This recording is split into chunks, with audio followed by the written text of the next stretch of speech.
Hello students, welcome back to the class. We are now at day 4 of accounting terminology. Accounting terms हम पढ़ रहे थे, काफ़ी सारी टर्म्स डिस्कस कर चुके हैं.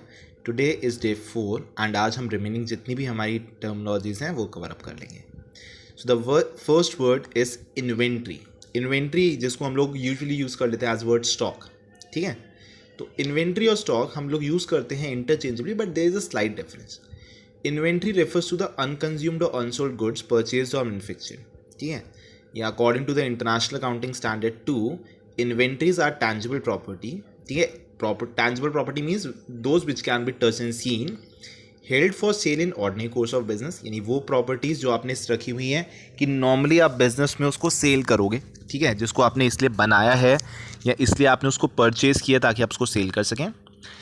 इन the process of production of such sale. ठीक है, या फिर वो ऐसी प्रॉपर्टी भी हो सकती है जो कि फर्दर प्रोडक्शन के लिए यूज़ होने वाली हो. ठीक है ना, ऐसी प्रॉपर्टी भी हो सकती है जो कि आगे फर्दर किसी और प्रोडक्शन के लिए यूज़ होने वाली हो. या फिर to be consumed in production of goods and services for sale, या फिर उनके प्रोडक्शन में कहीं ना कहीं वो कंज्यूम होने वाली हो. तो जितने भी रॉ मटेरियल्स हैं या फिनिश गुड्स हैं, सब चीज़ें हमारी कवर अप होती हैं इन्वेंट्री की हेडिंग के अंडर. तो दस the term inventory include the stock of finish goods, यानी कि जो ऑलरेडी कंप्लीट हो चुके हैं, जो सेल के लिए रेडी हैं. वर्क इन प्रोग्रेस, जो कि अंडर प्रोसेस है प्रोडक्शन के लिए, मतलब सेल के लिए अभी अंडर प्रोडक्शन है, मीन्स अभी कुछ काम हो गया है, कुछ काम बाकी है. And raw material and components, जो अभी आपके कंज्यूम होने हैं, यानी कि जिनमें अभी कोई प्रोसेस शुरू नहीं हुआ है, बस दे आर हेल्ड कि इन फ्यूचर जब रिक्वायरमेंट होगी तो हम इसको यूज़ करेंगे for further production. And stock means that item which is purchased and will be used for sale. ठीक है, तो in case of trading concern inventory primary consist of finish goods और स्टॉक. जब हम बात कर रहे हैं ट्रेडिंग कंसर्न की, ट्रेडिंग कंसर्न वो बिजनेस होता है जिसका पर्पस होता है सामान खरीदना और बेचना. There is no production of goods but just buying and selling of goods. तो वहाँ पे केवल फिनिश गुड्स की इन्वेंट्री मिलेगी आपको. बट जब हम मैन्युफैक्चरिंग कंसर्न में जाते हैं तो वहाँ रॉ मटेरियल्स भी होंगे, there would be components, there would be stores means जैसे मोबिल ऑयल वगैरह है, and working progress and finish goods. ठीक है, तो inventory is a wide term which includes different kind of material which are held in a business for either sale or which are under process of making the goods ready for sale, or the raw materials which will be used for such production. So all this included get included in the term inventory. Now they are opening inventory as well as closing inventory. Opening inventory refers to the amount of inventory at the beginning of accounting period. जैसे हम हमारा mostly accounting period चलता है 1 अप्रैल से लेकर 31 मार्च. जो एक हमारा यूजुअली प्रेफर्ड accounting period है, that is from 1st April to 31st March. So the amount of stock that will be in the business on 1st April, that will be called opening inventory, and the amount of inventory that is at the end of year, that is on 31st March, that will be called closing inventory. तो beginning में जितनी inventory है वो opening inventory, और year के end में जितनी inventory है that is closing inventory. Next comes the terms proprietor. Proprietor means owner. Simple words में बोलें तो ओनर. अब now there can be a single owner, there can be multiple owners. तो एनी इंडिविजुअल और group of people who undertake the risk of business are known as proprietor. Next come the term bad debts. हमने last class में word पढ़ा था debtor. Debtor means a person to whom we have sold goods on credit. जिसको हमने उधार पे goods बेचे उसको बोलते हैं हम डेटर.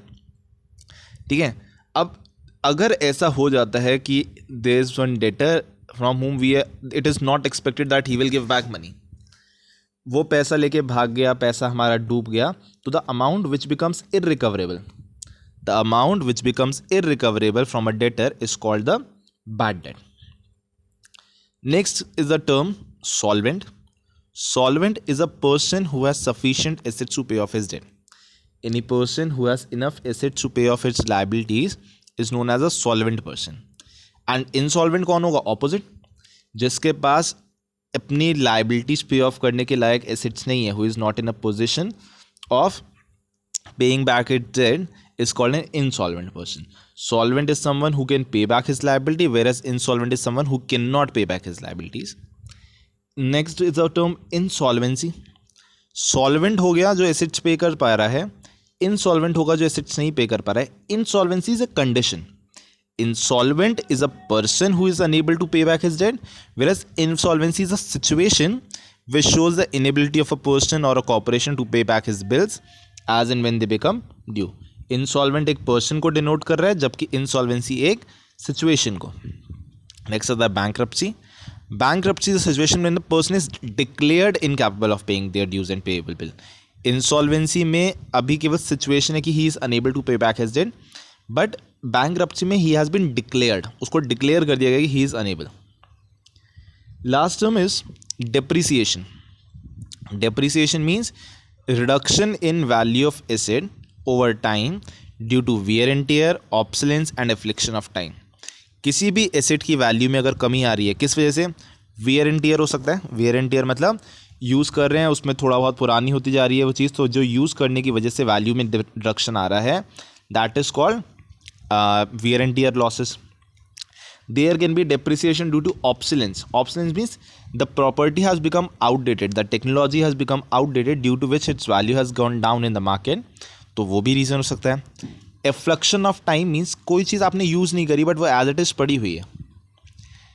टाइम पीरियड अगर निकल गया, मान लो आपने कार परचेज करी, आपने उसको एज इट इज़ रखे रहने दिया, आपने उसको छेड़ा नहीं, वो पैक करके आपने बिल्कुल उसी कंडीशन में रहने दिया, तो क्या उस कार की वैल्यू कम नहीं होती है? स्टिल कम होती है, because there has been a time till the date when you have purchase that particular vehicle, it has been some time. तो due to the passage of time there has been a reduction in the value of asset, so that is again a cause of depreciation. ठीक है, तो depreciation is a normal loss which occurs in every business, so it has to also to be kept in mind while preparing accounts. So by this we end this video. These are the terms which you will use in the upcoming chapters and upcoming journey of accountancy.